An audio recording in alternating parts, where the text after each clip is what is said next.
வணக்கம். இன்றைய நாள் 27/1/2026 செவ்வாய்க்கிழமை. செய்திகள் வாசிப்பவர் செல்வராசா திபிராஜ். பானேசியா தமிழின் பிரதான செய்திகள். முதலில் தலைப்புச் செய்திகள்.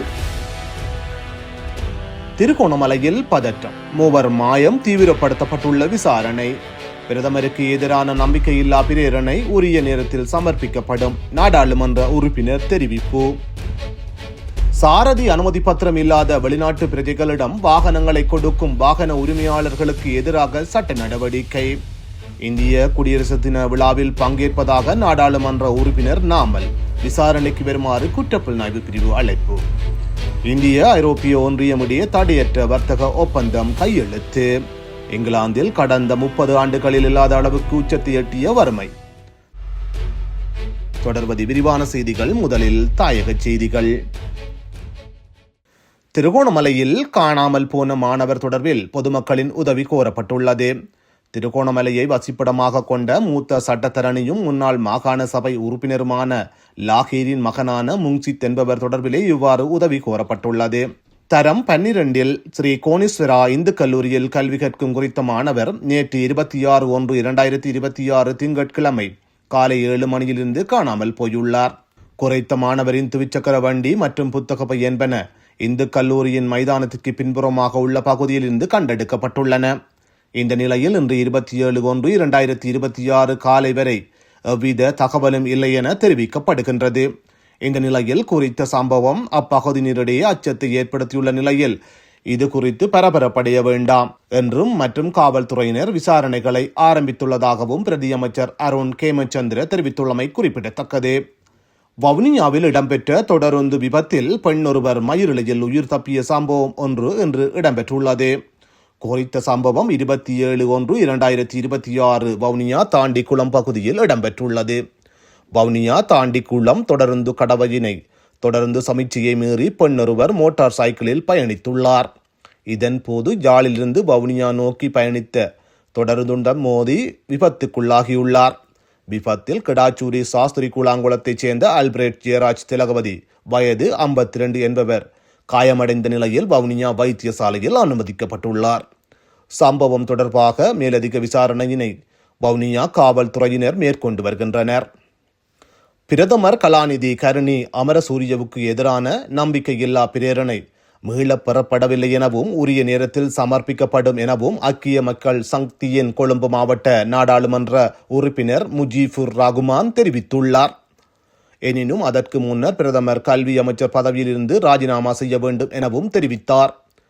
புதிய கல்வி சீர்திருத்தங்களை முறையாக செயல்படுத்த தவறியதால் அரசாங்கம் 500 மில்லியன் ரூபாய் மேல் இழந்துள்ளது.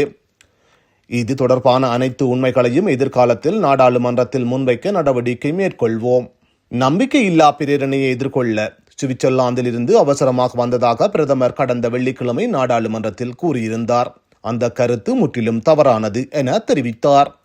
எனவே பிரதமருக்கு எதிரான நம்பிக்கையில்லா பிரேரணை மீளப் பெறப்படவில்லை எனவும் அது பொருத்தமான நேரத்தில் நாடாளுமன்றத்தில் சமர்ப்பிக்கப்படும் எனவும் எதிர்வரும் வாரம் நடைபெறும் ஐக்கிய மக்கள் சக்தியின் நாடாளுமன்ற குழு கூட்டத்தில் இது தொடர்பில் கலந்துரையாட எதிர்பார்ப்பதாகவும் நாடாளுமன்ற உறுப்பினர் முஜீபுர் ரகுமான் மேலும் தெரிவித்தார். கிளிநொச்சி காவல்துறை பிரிவுக்கு உட்பட்ட உதயநகர் பகுதியில் நேற்று இடம்பெற்ற ரயில் விபத்தில் ஒருவர் உயிரிழந்துள்ளார். சைக்கிளில் புகையிரத கடவையை கடக்க முற்பட்ட முதியவர் ஒருவர் அனுராதபுரம் பகுதியிலிருந்து யாழ்ப்பாணம் நோக்கி பயணித்த யாழ் ராணி ரயிலுடன் மோதுண்டு சம்பவ இடத்திலே உயிரிழந்துள்ளார். இது தொடர்பான மேலதிக விசாரணைகளை கிளிநொச்சி காவல்துறையினர் மேற்கொண்டு வருகின்றனர். சாரதி அனுமதி பத்திரம் இல்லாத வெளிநாட்டு பிரஜைகளிடம் வாகனங்களை செலுத்த கொடுக்கும் வாகன உரிமையாளர்களுக்கு எதிராக சட்ட நடவடிக்கை எடுக்கப்படும் என காவல்துறை போக்குவரத்து கட்டுப்பாடு மற்றும் வீதி பாதுகாப்பு பிரிவின் பிரதி காவல்துறை மா அதிபர் WG சேனாதிர தெரிவித்துள்ளார். காவல்துறை ஊடக பிரிவில் நேற்று நடைபெற்ற ஊடக சந்திப்பின் போதே இதனை தெரிவித்துள்ளார். நாட்டில் விபத்துகளின் எண்ணிக்கை அதிகரித்து வரும் நிலையில் வீதி விதிமுறைகளை மீறுபவர்களுக்கு எதிராக கடும் சட்ட நடவடிக்கை எடுக்கப்படும் என காவல்துறை போக்குவரத்து கட்டுப்பாடு மற்றும் வீதி பாதுகாப்பு பிரிவின் பிரதி காவல்துறை மா அதிபர் மேலும் தெரிவித்துள்ளார். இந்திய குடியரசு தின விழாவில் பங்கேற்பதாக நாடாளுமன்ற உறுப்பினர் நாமல் ராஜபக்ச இந்தியா சென்றுள்ள நிலையில் விசாரணைக்கு வருமாறு குற்றப்புலனாய்வு பிரிவு அழைப்பு விடுத்துள்ளனர். நேற்று காலை 9:30 மணிக்கு குற்றப்புலனாய்வு திணைக்களத்தின் வர்த்தக குற்ற விசாரணை பிரிவில் முன்னிலையாகுமாறு காவல்துறையினர் அழைப்பாணை விடுத்துள்ளனர். நாமல் இந்தியா சென்றிருப்பதனை அறிந்து இந்த அழைப்பு விடுக்கப்பட்டுள்ளதாக ஸ்ரீலங்கா பொதுஜன பெரமுனவின் பொதுச் செயலாளர் சட்டத்தரணி சாகர காரியவசம் தெரிவித்துள்ளார். நாமல் ராஜபக்சவின் இந்திய விஜயம் குறித்து நீதிமன்றத்திற்கும் காவல்துறையினருக்கும் ஏற்கனவே அறிவிக்கப்பட்டிருந்தது.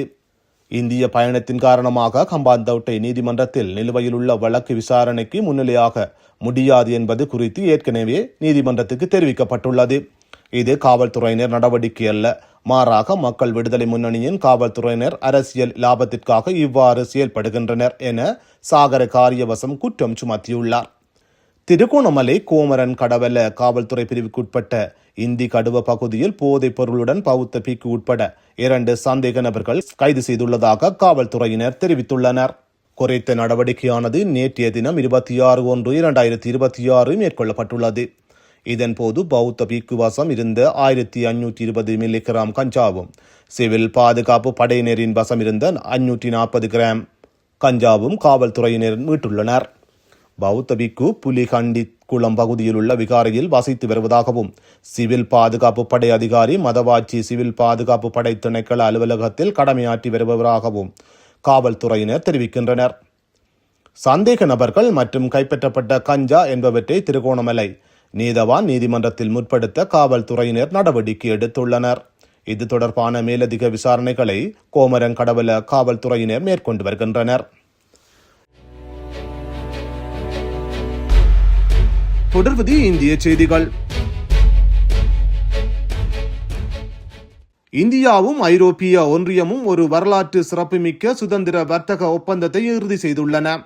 இந்தியா ஐரோப்பிய ஒன்றியம் இடையே தடையற்ற வர்த்தக ஒப்பந்தம் கையெழுத்தானது. இந்த ஒப்பந்தம் 2027 அமுலுக்கு வரும்.